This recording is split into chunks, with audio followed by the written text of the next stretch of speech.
ഒരിക്കൽ ദേവലോകത്ത് ഇന്ദ്രസന്നിധിയിൽ ഒരു യോഗം നടക്കുകയായിരുന്നു. അനേകം മഹർഷിമാരും പ്രസിദ്ധന്മാരായ ചില രാജാക്കന്മാരുമെല്ലാം യോഗത്തിനെത്തിയിട്ടുണ്ട്. അഹന്തയുള്ളവരും ജാടയുള്ളവരും തൻ്റേടികളുമെല്ലാമായി അനേകം പേർ, പലർക്കും മത്സരബുദ്ധിയുള്ള ഒരു സദസ്സ്.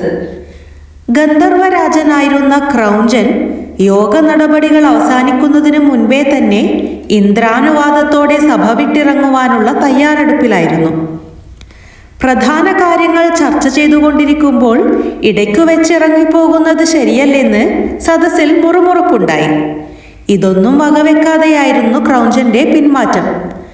പോകുന്ന പോക്കിൽ ക്രൗഞ്ചന്റെ പാദം അവിചാരിതമായി വാമദേവ മഹർഷിയുടെ പാദങ്ങളിൽ സ്പർശിച്ചു. പരിസരബോധമില്ലാതെ കാലിൽ ചവിട്ടിക്കൊണ്ടു പോകുന്ന ക്രൗഞ്ചനെ നീ മൂഷികനായി പോകട്ടെ എന്ന് വാമദേവൻ ശപിച്ചു. മഹർഷി ശാപമറിഞ്ഞ ക്രൗഞ്ചൻ ഉടൻ മഹർഷിയുടെ കാൽക്കൽ വീണ് മാപ്പപേക്ഷിച്ചു. വാമദേവ മഹർഷി ദയാപൂർവം പറഞ്ഞു, മഹർഷിമാരുടെ ശാപം ഫലിക്കാതിരിക്കില്ല, എന്നാൽ അവരുടെ ശാപം പോലും അനുഗ്രഹത്തിനായി കൊണ്ട് ഫലിക്കുമെന്നും കൂടി നീ മനസ്സിലാക്കൂ. നിനക്ക് ഗണേശന്റെ തൃപ്പാദങ്ങളിൽ ചേരുവാനുള്ള അവസരമായിരിക്കും അത്.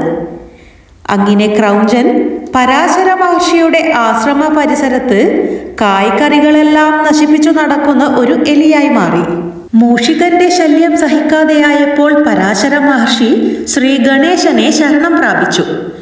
ആപദ്ഘട്ടങ്ങളിൽ എല്ലായ്പ്പോഴും സഹായിക്കുവാറുള്ള ശ്രീ ഗണേശൻ മഹർഷിയെ ആശ്വസിപ്പിച്ചു. മൂഷികനെ കുരുക്കണമെന്ന സങ്കല്പത്തോടെ ശ്രീ ഗണേശൻ ഒരു കയറെടുത്ത് ചുഴറ്റിയെറിഞ്ഞു. ആ കയർ മൂഷികന്റെ കണ്ഠത്തിൽ വീണ് ഒരു കുരുക്കായി ഗണേശ സന്നിധിയിലേക്ക് വലിച്ചെത്തി. അപ്പോഴേക്കും മൂഷികൻ തളർന്നിരുന്നു. ഈ കയറിൽ നിന്നും ഇനി രക്ഷപ്പെടുവാൻ മാർഗമില്ലെന്ന് അവൻ നിശ്ചയിച്ചു. അവൻ ഗണേശന്റെ കാൽക്കൽ വീണു മാപ്പപേക്ഷിച്ചു. അപ്പോഴേക്കും മൂഷികന് അവന്റെ പൂർവജന്മ സ്മരണയുണ്ടായി. മൂഷികനാകെ ഭയപ്പെട്ട് ഗണപതിയുടെ കൃപ ചോദിച്ചു. ഞാൻ അങ്ങയോട് കീഴടങ്ങുന്നു, എൻ്റെ ജീവൻ രക്ഷിക്കണമെന്ന് അപേക്ഷിച്ചു. അപ്പോൾ ഗണപതി പറഞ്ഞു, ഇനി മുതൽ നീ എൻ്റെ വാഹനമാകണം, എൻ്റെ ഏതു യാത്രയ്ക്കും നീ എന്നെ കൊണ്ടുപോകണം. അങ്ങനെ മൂഷികൻ ഗണപതിയുടെ വാഹനമായി മാറി.